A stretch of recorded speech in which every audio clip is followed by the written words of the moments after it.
Okay, found a couple of cheap buckets. I think they were $1.50 a piece at Walmart. They're oval shaped, and I got a red one and a green one. I'm gonna actually use the green one for the, like a green light go. I'll put the clean pads in there, and the red one, like a red light stop, I'll throw the dirty pads in the red bucket. That'll help me keep everything in order and bring them in and clean them. I'm using the Gladiator pads today. I got 4 of them for this home. 2 brand new ones and 2 that were previously used and washed. They should work good. I'm gonna fill up the red bucket with hot water so that I can pre-mix my Fire Dragon in here and then pour the contents into my 2-gallon sprayer. I've been putting the powder in my sprayer and then using the rinse-a-roo and filling it up and just kind of hand mixing it. And it kind of clogged the bottom of the hose. So here's the split level home. I just pre-vacuumed the whole place. Did a little spotting with a spray bottle and a little agitation with a brush. Now I'm mixing up the pre-spray.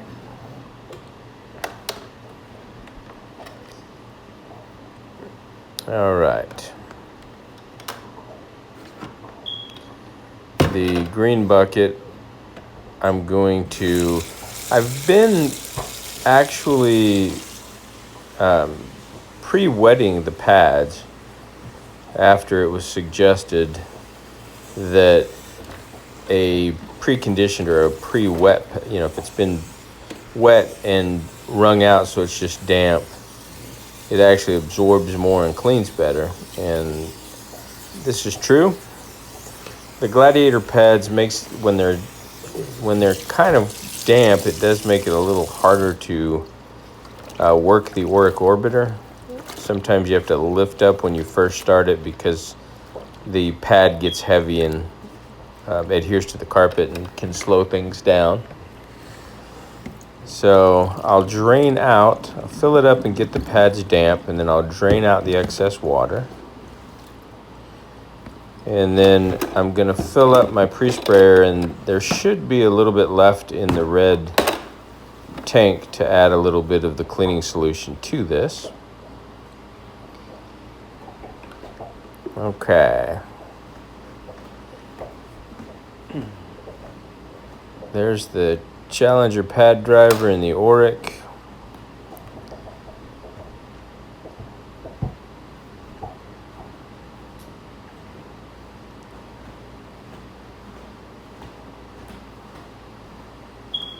And one thing I will say about these buckets, I've bought cheaper buckets before, and you got to be really careful. Sometimes they're weak enough, if there's enough weight in there, right here where the handle is just stuck in there and then bent over, can actually pull out or it can tear, and then you can have a major accident with all that water.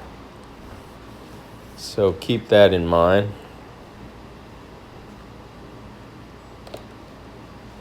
I'm gonna go out and mix my chemical up. All right, got my 2-gallon sprayer full, and like I said, there was plenty of water left over with some Fire Dragon solution already mixed up in it, so I'll add that to our pads. And that way we'll be working with a preconditioned pad. I will wring them out. I'll dump the excess water. And it's always good if you dump in a stainless steel sink, anything pretty much, to rinse it out. Sometimes stainless steel, I'm not sure if the Fire Dragon, if the sodium percarbonate would damage it, but I've seen where other carpet cleaners have put chemical or mixed chemical and destroyed the stainless steel sink. Customers have shown me, they were like, are you going to mix up, when I ask them if I can use their sink? And on a rare occasion, they'll say, this is what happened last time. And you could see it's all faded and discolored and splashed that you can't get off. So be careful there. Okay, so we're setting up the mini Challenger, as my friend Travis Hayes would say. We got the Challenger driver. And we're going to use the Gladiator pads, which are similar to the original Challenger pads. And I've already got part of this room done. And you can see the damp pad, sometimes it depends where you hit, can require two hands. It'll kind of have a mind of its own and follow a pattern or a groove in the carpet or something. But it is cleaning really, really good. And I had already gone over this room.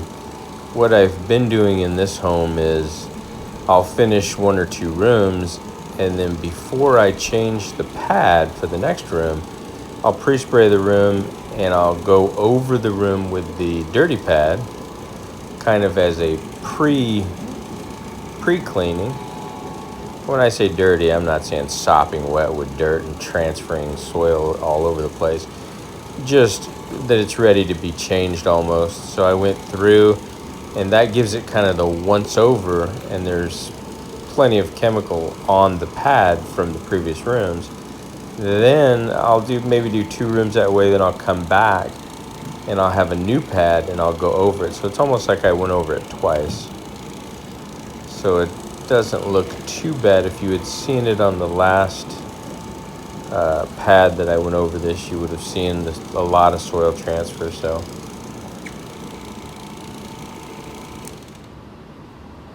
cleans very, very nice. Like I said, mini Challenger. There you go. Got to hit these stairs. And here's the final results. Got some strange lighting behind my shoulder, but I've raked them afterwards. And I am going to feature, I didn't use it in this video, I used the regular Grande groomer, but I found a really nice Agitation brush. It's 11 inches long,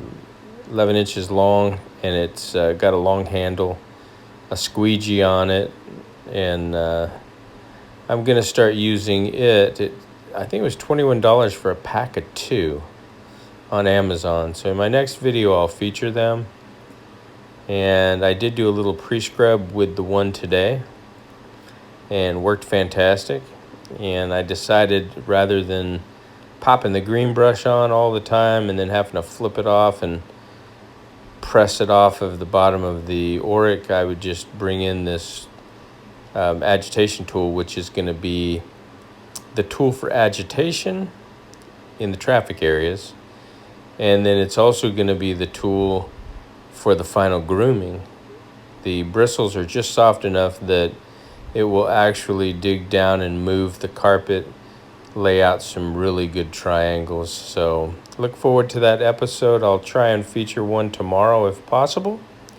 But look what I found when I got home this evening. Not that. Wait for it. Oh yeah, my wife was practicing baking something she saw on Pinterest. Look at the size of that cookie. Oh my heavens, thick. Gonna have to go for a walk this evening.